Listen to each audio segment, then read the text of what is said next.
Assalamualaikum warahmatullahi wabarakatuh.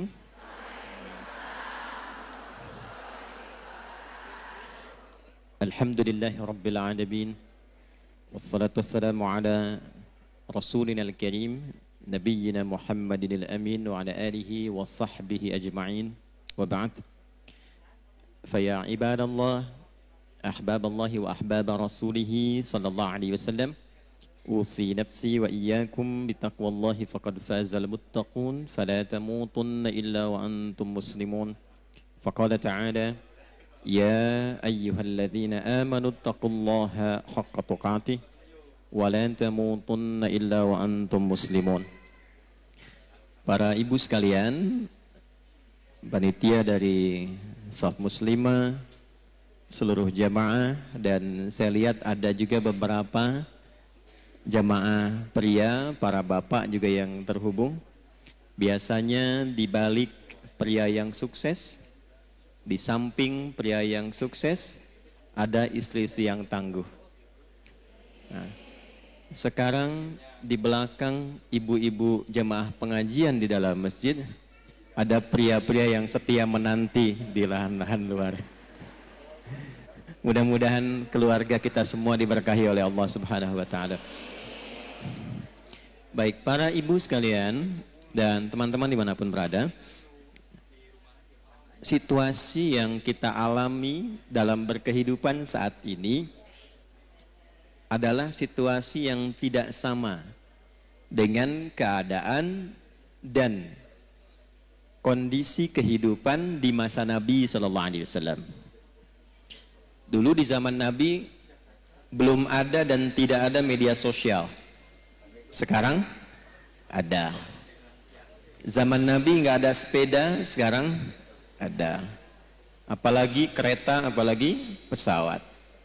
Tapi ibu tidak boleh lupakan, karena Nabi ini adalah sosok istimewa utusan Allah yang tugas pokoknya menyampaikan panduan berkehidupan pada umat terakhir yang menjalani hidup di muka bumi sampai kehidupan ini selesai.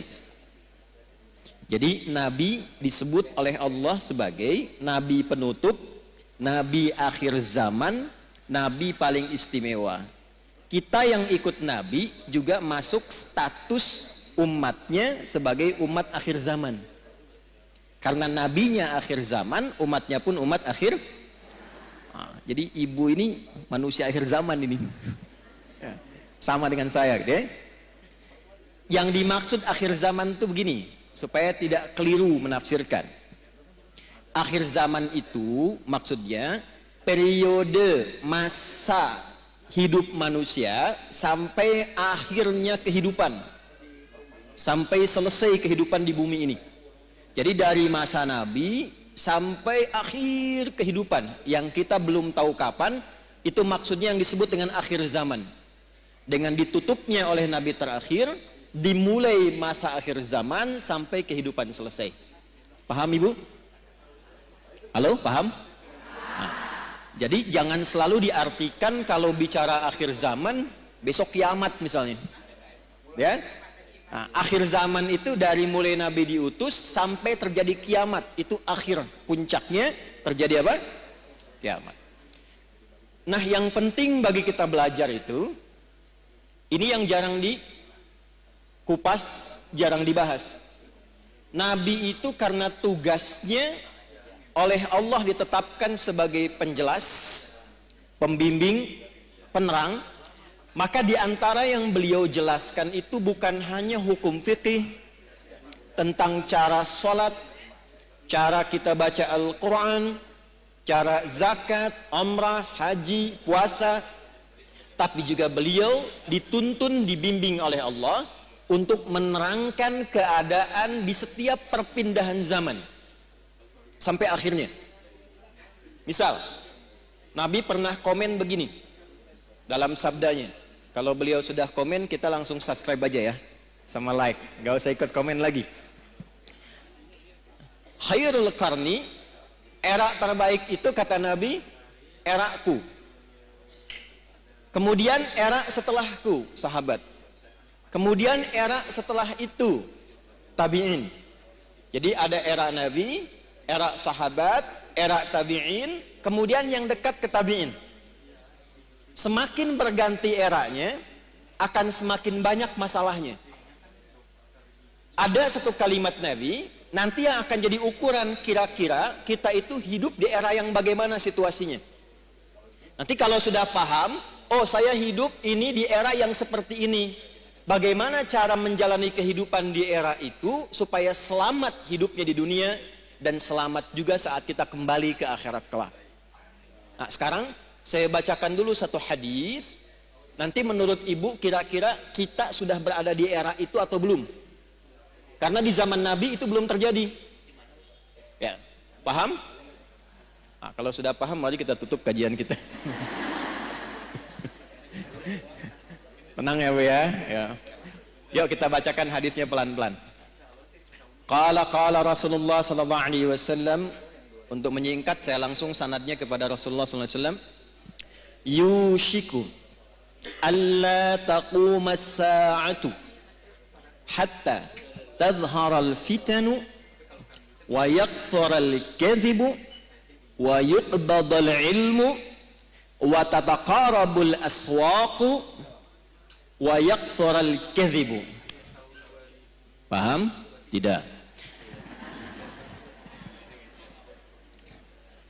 Nanti di perjalanan waktu berganti akan muncul keadaan ganti umat, ganti umat, ganti umat sampai ke ujung dunia berakhir. Sebelum menuju itu, kata Nabi, ada satu keadaan, kondisi yang ditandai di masa itu dengan satu, tadharal fitanu, banyaknya fitnah tersebar. Wa yakthural kadhibu, banyaknya manipulasi sehingga sulit dibedakan mana yang benar, mana yang salah. Sedikit-dikit ada masalah. Pertentangannya makin banyak. Wa tataqarabul aswaqu, terjadi percepatan digital sehingga tandanya pasar mudah diakses. Ibu dulu kalau ke pasar naik angkot kan, naik ojek manual, beli pulang ke rumah ya. Sekarang diklik barangnya datang ya. Baik. Wa yataqarabuz zamanu, nanti waktu terasa cepat. Setahun seperti sebulan, sebulan seperti sepekan, sepekan seperti sehari, sehari seperti sekilatan. Kayaknya baru kemarin ketemu, padahal sudah setahun. Ya, terjadi sekarang. Wa yuqbadul ilmu, pakar-pakar, ulama-ulama mulai meninggal satu-satu, dan yang muncul tiba-tiba orang-orang yang tidak jelas, tapi bisa jadi pengajar agama, jadi ustadz, bisa memberikan fatwa dan sebagainya. Saya tanya pada ibu, kira-kira dari 5 hal ini sudah terjadi belum sekarang?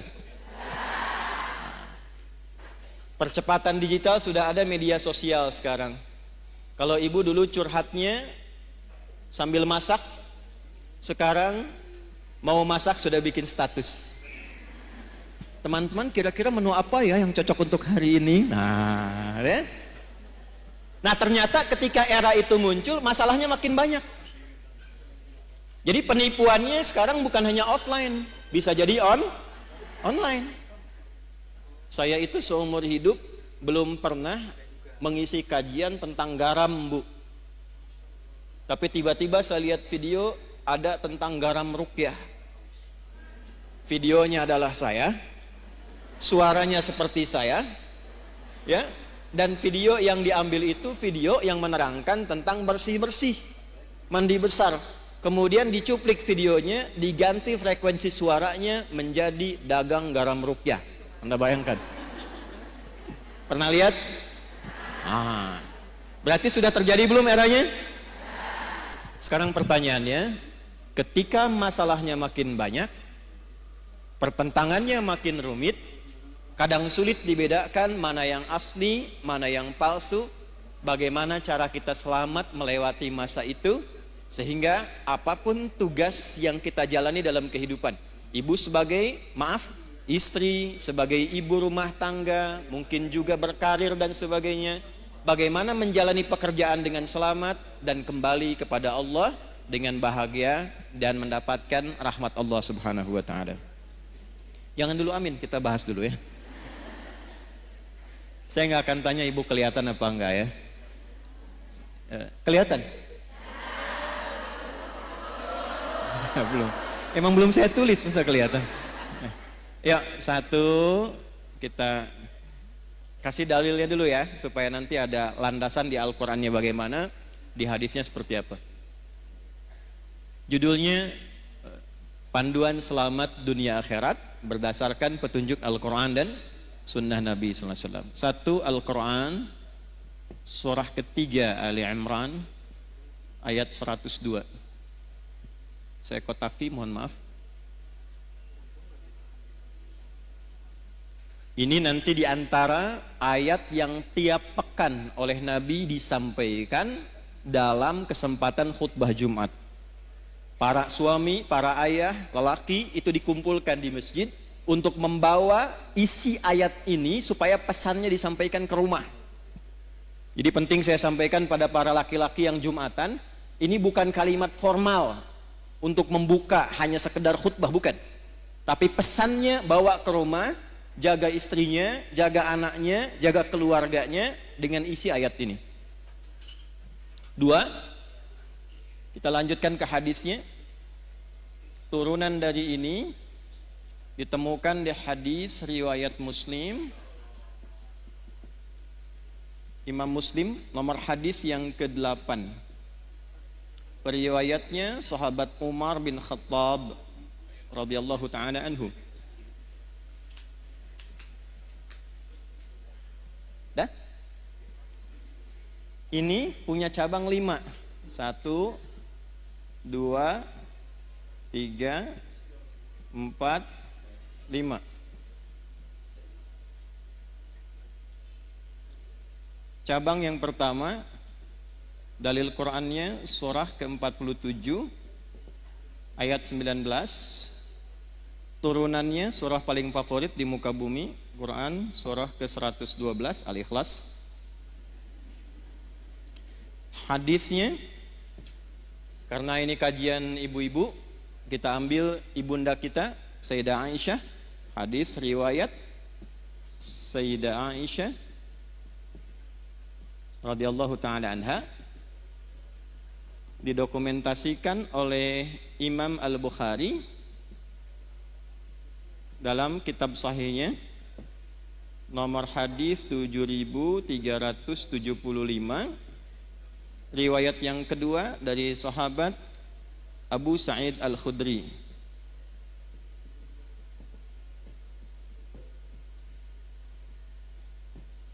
Masih di Al-Bukhari.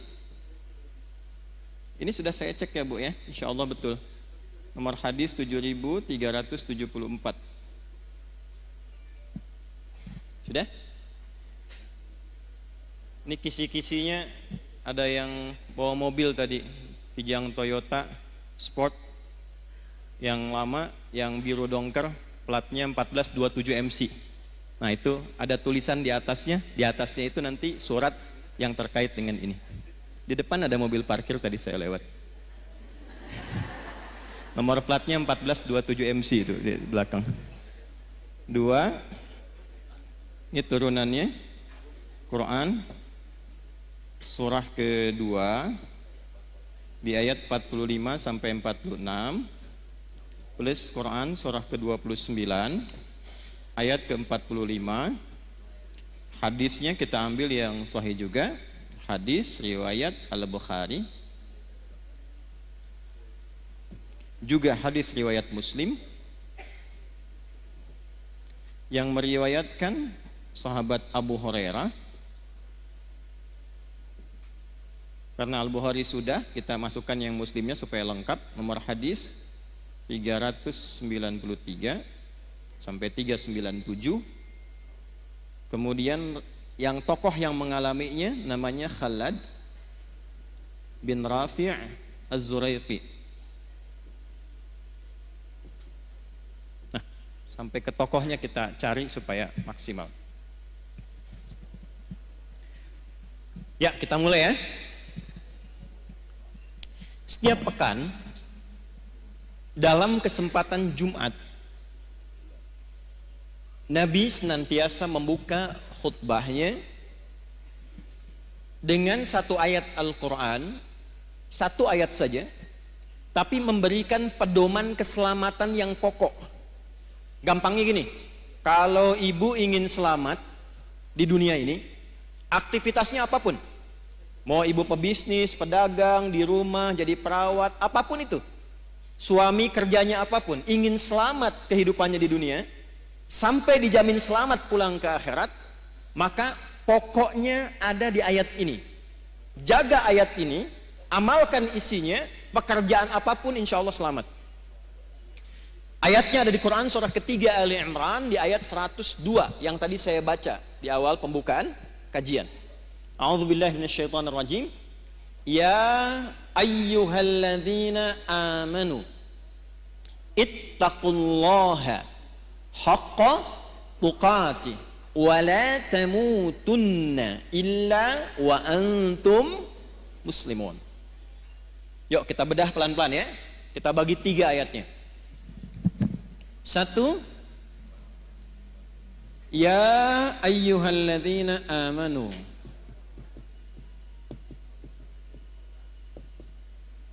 2, ittaqullaha haqqa tuqatih. 3, wala tamutunna illa wa antum muslimun. Ini mohon maaf saya tulis dengan khot saka ya. Kan khot itu ada khot nasakh, thuluth, ada ruk'ah, ada farisi. Nah ini jenisnya khot saka, khot paling kontemporer. Saka itu singkatan, saka hoyong, supaya cepat. Ya ayyuhalladzina amanu. Mau dibahas singkat atau dibahas detil? Oke. Ya disebutkan 361 kali dalam Al-Quran. Fungsinya untuk memanggil, harfun nida. Nah, huruf memanggil itu di bahasa Arab ada 14. Ada a, ada ya, ada aya, ada wa, dan seterusnya. Tapi di Al-Quran yang disebutkan ibu, penting ini catat, itu hanya 1 dari 14 ini.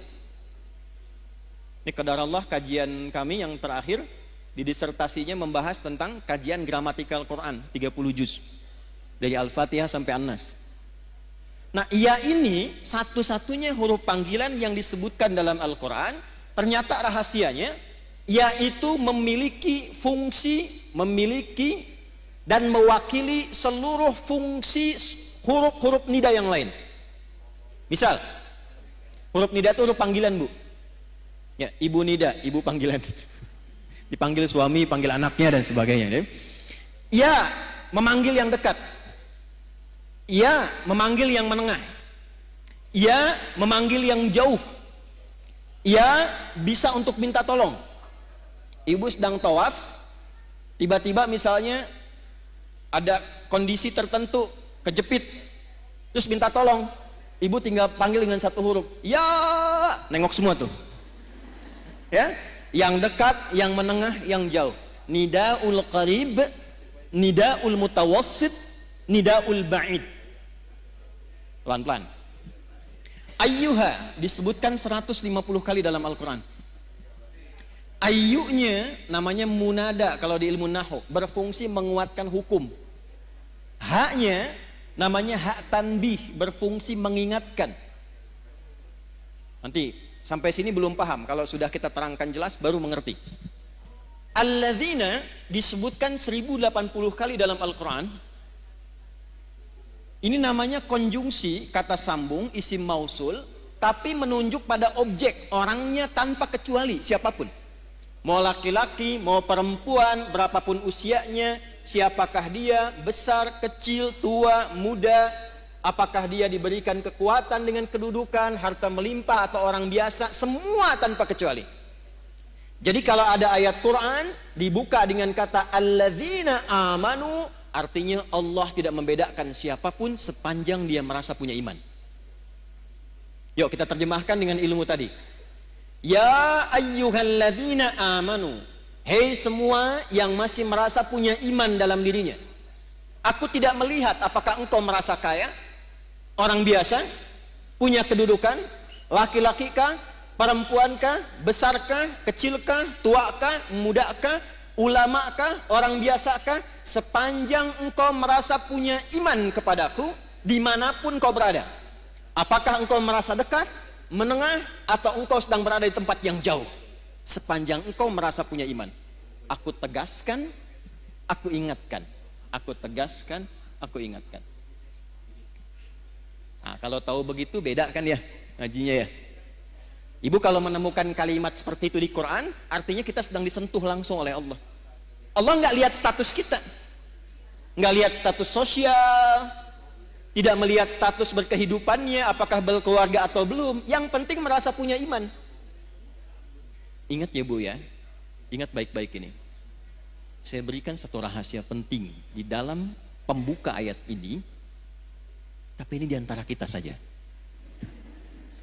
Kalau ada ayat dibuka dengan kata iman, itu artinya informasi yang disampaikan di ayat ini menentukan kadar keimanan kita. Apakah iman kita betul-betul sedang kuat, lemah, atau berada di tengah-tengah? Nanti yang menentukan kalimat setelahnya. Ya ayyuhalladzina amanu. Karena itu para sahabat kalau mendengar ayat turun di Quran dengan kalimat iman, ya ayyuhalladzina amanu, mereka akan datang dengan gembira dan mengatakan sami'na wa ata'na. Kami mendengarkan ya Allah ya Rasulullah, dan kami akan menaati apapun yang disampaikan oleh Allah untuk membuktikan keimanan kami pada Allah dan Rasulnya. Nah, jadi sahabat dulu seperti itu. Ya, di antara ayat paling favorit bagi Nabi itu Al-Baqarah ayat 284 sampai 285. Orang yang hafal 3 ayat ini dan biasa berdoa dengan mengawali dengan 3 ayat ini, sepanjang yang dimintakan baik untuknya dunia akhirat, maka cepat akan dikabulkan oleh Allah. Itu ada di hadis. Ya, lillahi ma fis samawati wa ma fil ard. Sampai ayat 286, la yukallifullahu nafsan illa usaha. Sekarang lihat ayat ke-285-nya. Amanar rasulu bima unzila ilaihi mir rabbih wal mu'minun, itu ini. Kullun amana billahi wa malaikatihi wa terus baina ahadim wa qalu. Nah, itu poinnya. Ghufranaka rabbana wa ilaikal wa qalu sami'na wa ata'na. Jadi sahabat itu kalau ada ayat turun dengan ya ayyuhalladzina amanu, mereka senang karena masih diaku oleh Allah. Bu, ini saya kasih gambaran Bu ya. Ibu kalau diaku anak oleh orang tua senang tidak? Ibu kalau diaku teman sama orang yang berpengaruh senang tidak? Ibu kalau bilang, presiden bilang begini, ini teman saya tuh, senang tidak? Senang. Kalau ada tokoh yang ibu senangi, terus bilang sama ibu, itu teman saya tuh, senang tidak?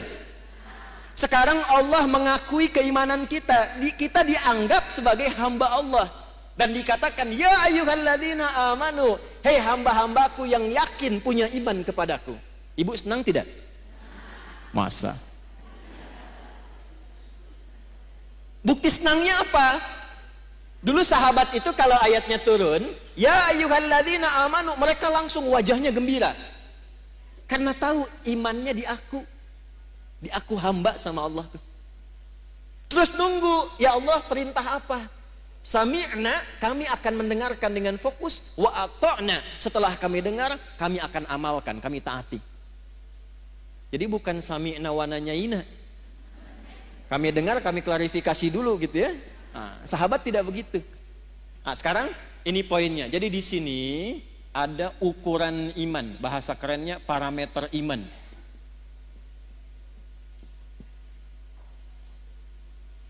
Rumus pertama, kita belajar rumus. Kalau ibu ingin mengukur keadaan imannya, ingin tahu nih, sedang kuat, biasa-biasa, atau sedang lemah, ibu keluarkan semua ayat di Quran yang ada kata iman di awalnya. Lalu lihat setelah itu informasinya. Kalau ibu sudah mengamalkan informasi itu dengan semangat, artinya imannya sedang kuat. Contoh, kalimat iman pertama di Al-Quran ada di Al-Baqarah ayat 3. Alladzina yu'minuna bil ghaib. Kalimat iman pertama. Setelah itu wa yuqimunas. Nah, orang-orang yang imannya itu cenderung bagus kepada Allah, pakai yu'minun, cenderung bagus, naik, bisa dilihat dengan semangatnya menunaikan sholat dengan baik. Maka menunaikan sholat itu ukuran iman. Bila ibu sholatnya semangat, itu tandanya imannya kuat. Tapi kalau sholatnya biasa-biasa saja, imannya standar.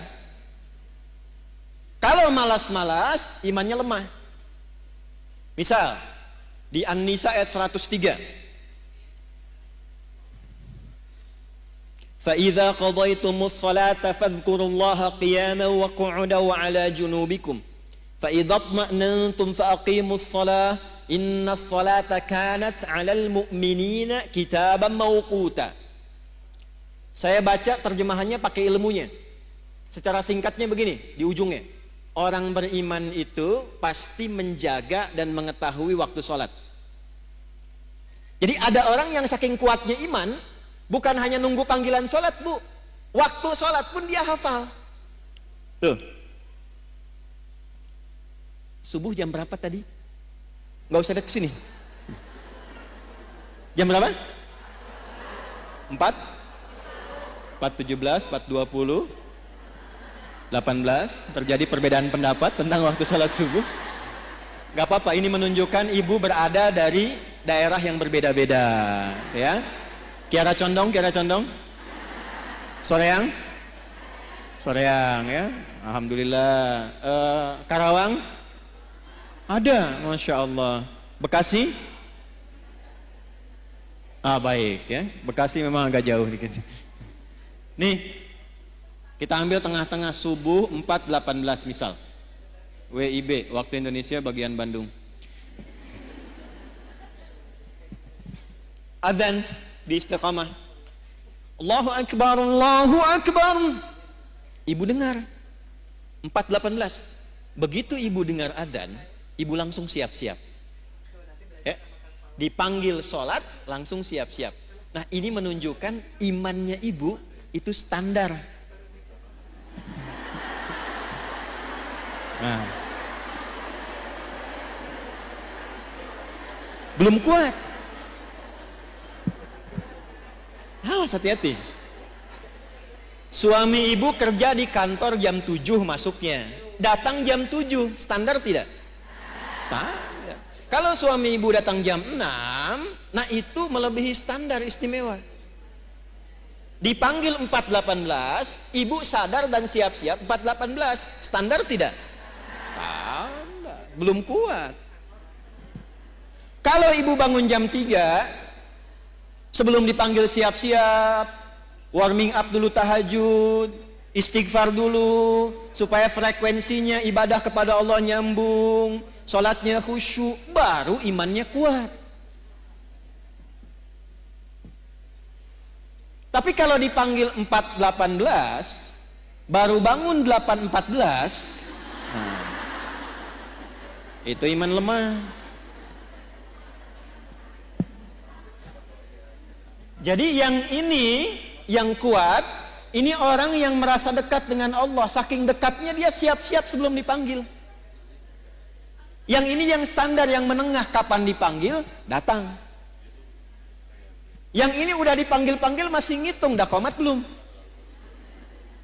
Duhurnya masih lama. Ini. Sehingga merasa agak jauh jaraknya. Ya ayyuhalladzina amanu, ya-nya berfungsi. Hei, baik engkau yang merasa dekat denganku, yang biasa-biasa, ataupun yang merasa jauh dariku, sepanjang engkau masih merasa punya iman. Aku tetap mengakui engkau sebagai seorang hamba, amalkan amalan ini. Kalau diamalkan yang imannya lemah bisa kuat, yang biasa-biasa bisa semakin dekat dengan Allah, dan yang sudah dekat akan menjadi kualitas iman yang istimewa. Jelas sampai sini? Jadi kalau ibu menemukan kalimat di Quran, ya ayyuhalladzina amanu, setelah itu ada kalimat, ada informasi, amalkan isinya, karena isi ayat itu sejatinya ingin mendidik kita supaya membangun hubungan lebih kuat dengan Allah Subhanahu wa taala. Itu maksudnya. 2. Ini saya kotaki. Ibu tanya, bagaimana cara saya meningkatkan iman ya Allah? Saya ingin naik standar dari yang biasa-biasa, naik ke iman yang lebih kuat. Saya ingin iman saya yang terlihat sekarang lemah, sehingga rapuh, ada masalah juga, sering pesimis, ada tekanan cepat jatuh. Saya ingin menguatkan diri saya supaya lebih dekat denganmu ya Allah. Bagaimana caranya? Maka Al-Quran tidak berhenti dengan hanya menyampaikan informasi, tingkatkan imanmu. Diteruskan dengan panduan, kalau engkau ingin meningkatkan imanmu, ingin membangun kedekatan lebih dengan Allah, maka caranya ittaqullaha haqqa. Nih. Ini rumus selamatnya yang ini, Bu. Tingkatkan takwa. Ini rumus selamat dunia akhirat.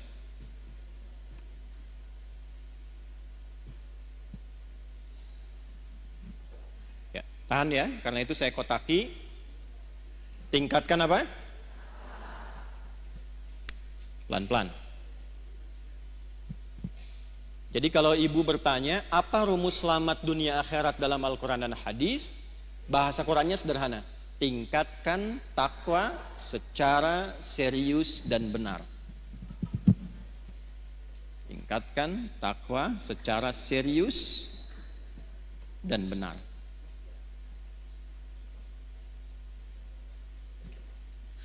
Pelan-pelan. Mohon izin saya turunkan sedikit volumenya supaya lebih bisa didengar dengan baik. Tadi kalau agak keras tuh agak semangat ya. Bu, saya kasih jalan berpikir dulu. Bahasa kerennya, logikanya begini. Yang punya rizki itu siapa? Yang punya harta siapa? Yang punya ilmu siapa? Yang punya segalanya? Oke. Sekarang simpan. Tidak ada yang serupa dengan Allah. Laisa kamitslihi syai'. Tapi saya kasih ibu permisalan sedikit saja. Ibu kalau dekat dengan pejabat, aksesnya mudah nggak? Ibu kalau punya teman orang kaya, gampang dibantu nggak? Gampang kan? Dengan logika yang sama, ibu kalau dekat dengan Allah, apa yang sulit bagi Allah? Nah, ini jarang dipakai, Bu. Ada persoalan, kenapa tidak dikembalikan ke Allah? Ingin sesuatu, kenapa tidak meminta ke Allah? Yang kita butuhkan sekarang itu bukan materinya, bukan kedudukannya. Yang membuat bahagia itu seringkali bukan karena materi berlimpah, bukan. Yang sejatinya membuat kita lebih bahagia itu ada ketenangan dalam jiwa. Makanya di rumah tangga, sakinah itu didahulukan sebelum mawaddah. Sakinah, mawaddah, dan rahmah. Mawaddah itu, Bu, pemberian ungkapan cinta yang diberikan dengan pemberian fisik, materi. Kalau baru akad itu mahar. Ya, itu diteruskan setelah berumah tangga. Misal istrinya milad, suami kasih hadiah pulang ke rumah. Mama, selamatnya milad, semoga berkah. Ya, nggak usah tiup-tiup lilin mah, ini aja aku punya hadiah nih. Gelang 2 kilo misalnya kan. Misal gitu. Nah, suami juga begitu. Misal suami promosi jabatan dapat, atau dia merasa bahagia, ibu masakkan kue kesukaannya, itu mawaddah, Bu. Itu mawaddah namanya. Jadi ada rasa cinta yang timbul karena berbagi hal materi, itu mawaddah. Tapi pertanyaannya, kenapa sakinah mendahului mawaddah? Karena sebanyak apapun harta dikumpulkan, kalau tidak ada ketenangan di rumah tangga, itu hampa kehidupannya. Saya kan sering tanya ibu kan, ini terakhir saya mau tanya lagi nih. Ibu pilih mana?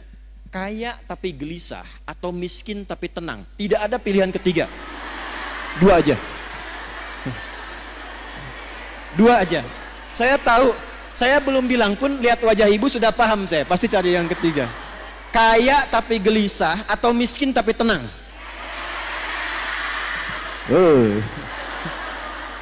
Angker kayak ya. Jadi ada rumus dalam psikologi, jika terjebak pada dilema di antara dua cinta, pilih yang ketiga katanya tuh. Dah sini. Nah, yang melahirkan ketenangan, yang membuka akses, itu dalam Al-Quran kuncinya sederhana, takwa. Contoh, buka Quran surah ke-65 misalnya, surah tentang rumah tangga. Di akhir ayat kedua, di awal ayat ketiga. Wa may yattaqillaha yaj'al lahu wa yarzuqhu min haitsu la. Siapapun yang ingin meningkatkan takwanya kepada Allah, pakai man. Man itu sifatnya individu, per orang. Jadi Allah nawarin gini bu, bukan ke banyak-banyak semua, tidak, ke setiap orang. Jadi ibu kalau baca ayat itu, rasakan ayatnya untuk kita. Saya kalau baca ayat itu, saya posisikan begini. Hei Adi Hidayat, bawa secara personal ke pribadinya. Wa may yattaqillaha, dan siapapun, hei fulan, hei fulana, yang mau meningkatkan takwanya kepada Allah, yaj'al lahu, sesulit apapun persoalan yang dia alami, aku berikan solusi dan jalan keluarnya. Jadi ada orang bu, ada orang yang dalam hidupnya seakan tidak pernah punya masalah. Bukan gak ada masalah, tapi karena saking tinggi takwanya, saat dia akan menghadapi masalahnya, diringankan oleh Allah karena sudah diberi jalan keluar sebelum dia menghadapinya. Ibu kenal Siti Maryam? Bagus, ada yang kenal sana tuh. Kalau kenal langsung saya tutup kajian kita hari ini. Tuh. Sayyidah Maryam itu siapa? Nah ini masalahnya, ibu punya ayat tentang perempuan, An-Nisa. Ada tokohnya Maryam, cuman jarang dibaca. Ibu keluarkan isinya, lihat sejarahnya. Maryam itu ketika akan terlahir, itu ibunya berharap lahirnya laki-laki.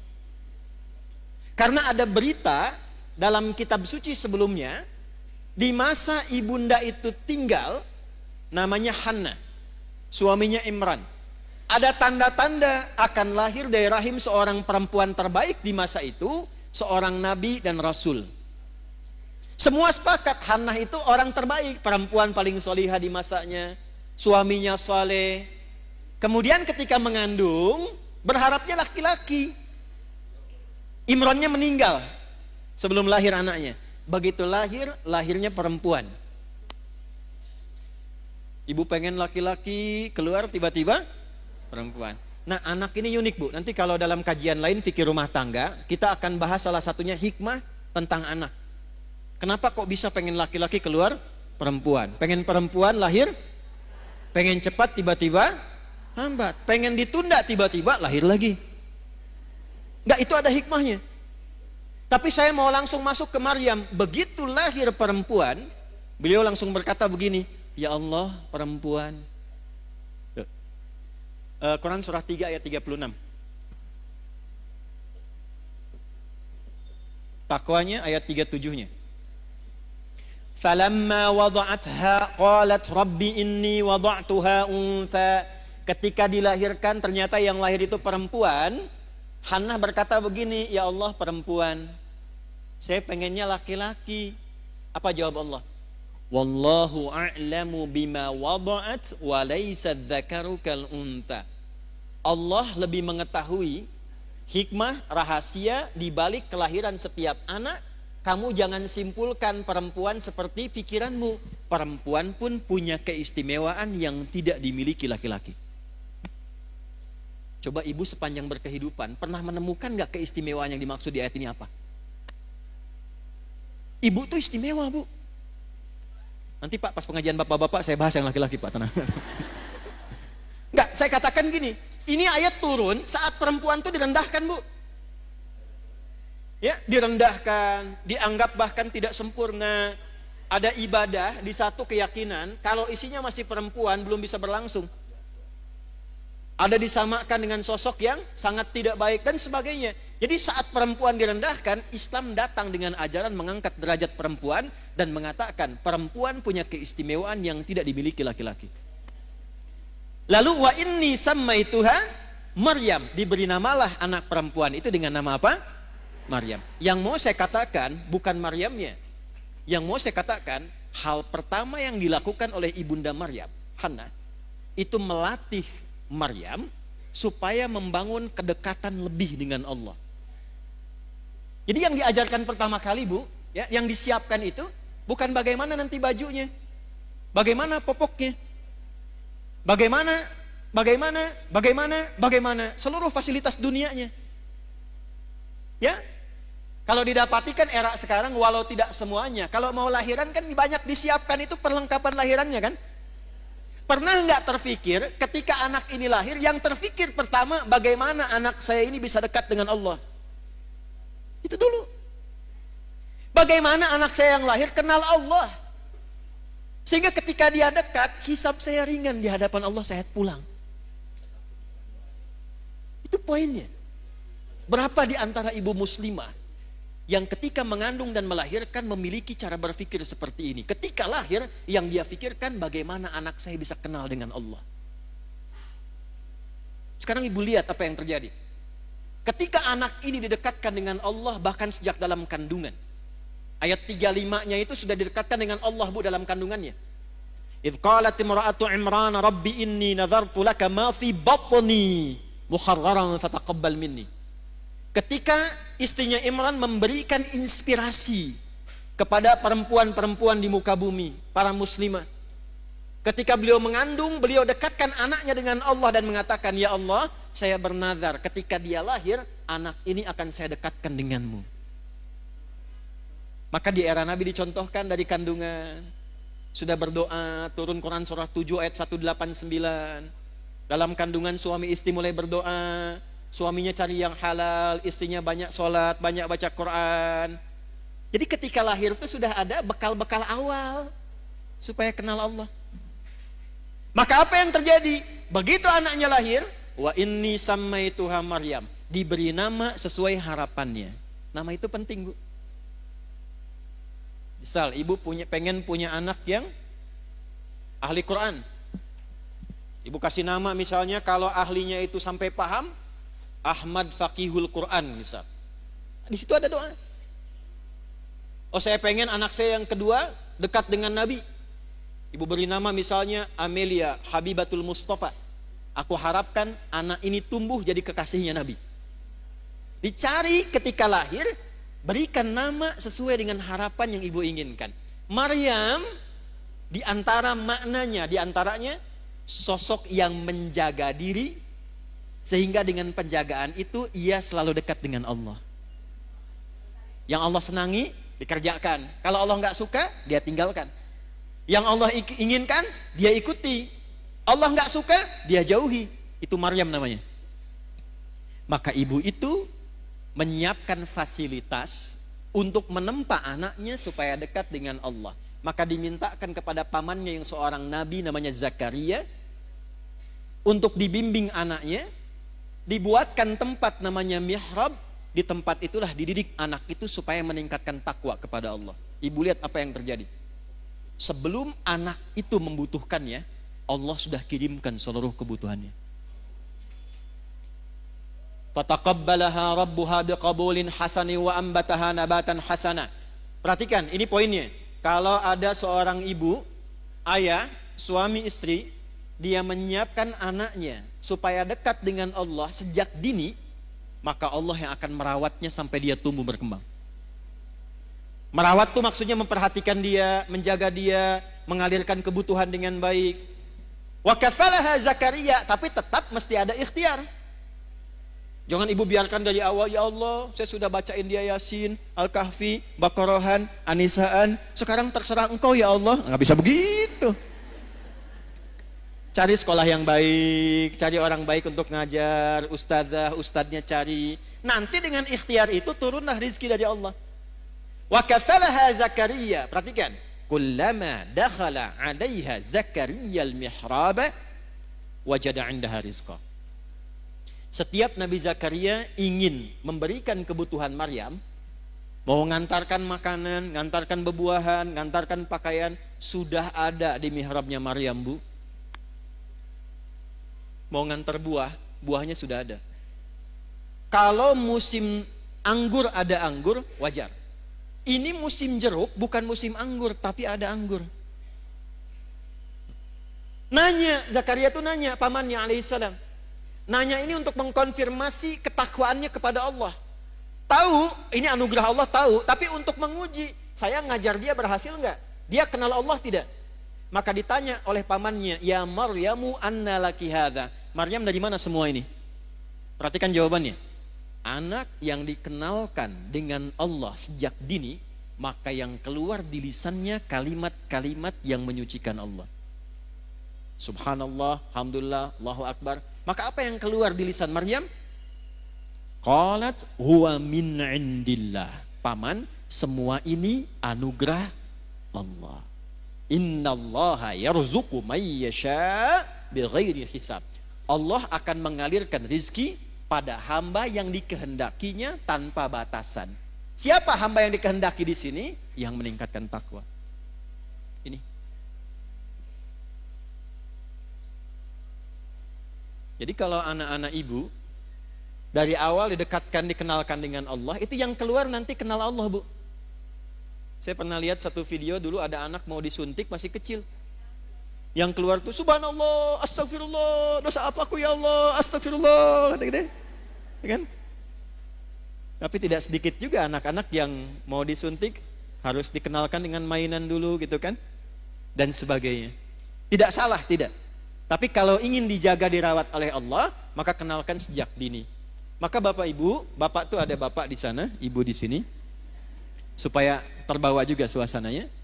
Yang mau saya tegaskan yang pertama, apakah itu hanya berlaku untuk Maryam atau umum? Kita bisa dapat nggak? Dari mana taunya? Kembalikan ayatnya di Quran. Maryam ini hanya contoh. Seperti Nabi Ayub contoh kalau sakit amalnya bagaimana. Seperti Nabi Yunus contoh kalau sedang kena musibah amalnya seperti apa. Seperti Nabi Ibrahim contoh kalau jadi ayah yang sibuk memperhatikan anak bagaimana. Contoh. Petunjuknya ada di Quran. Jadi kapanpun kita hidup, keluarkan ayat ini, maka kita berpeluang mendapatkan yang sama seperti Maryam mendapatkannya. Maryam Nabi bukan? Bukan. Rasul bukan? Perempuan? Solihah? Takwa?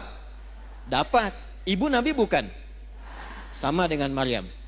Rasul bukan? Sama dengan Maryam. Perempuan? Sama dengan Maryam. Ibu sama solehnya dengan Maryam. Itu yang beda. Nah, tinggal ini yang ditingkatkan. Maka ayatnya balik lagi ke surat ke-65. Wa may yattaqillaha yaj'al lahu.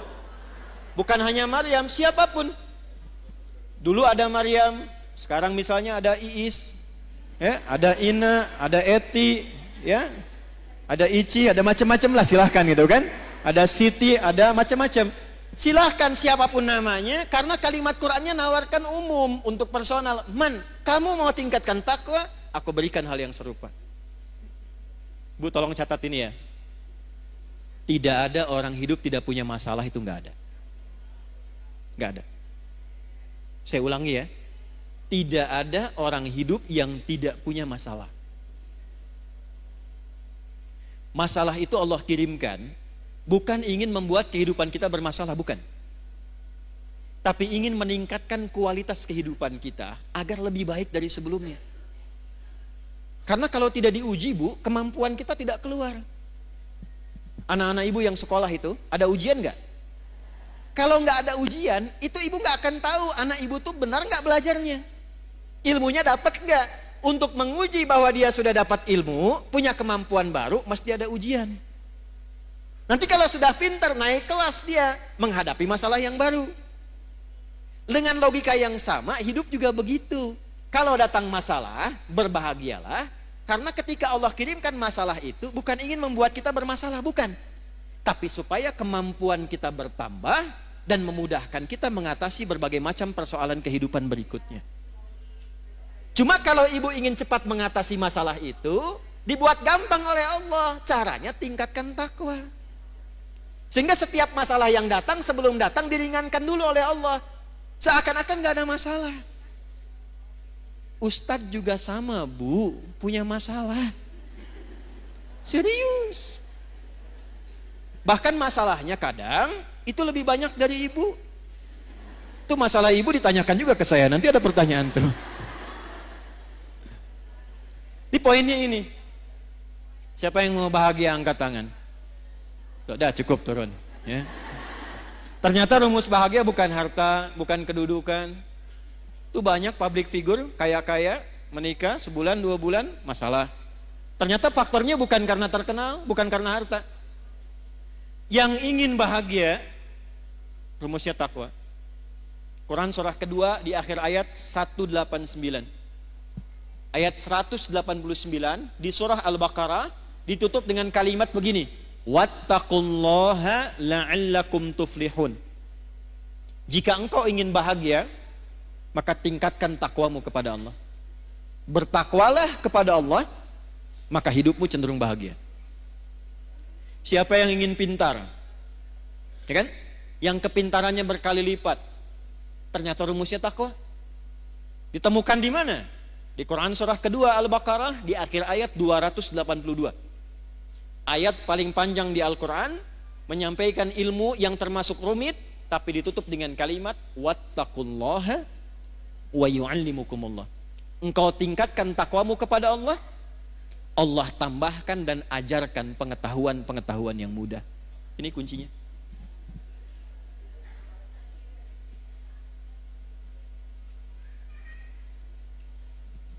Nah, jadi kalau ingin selamat,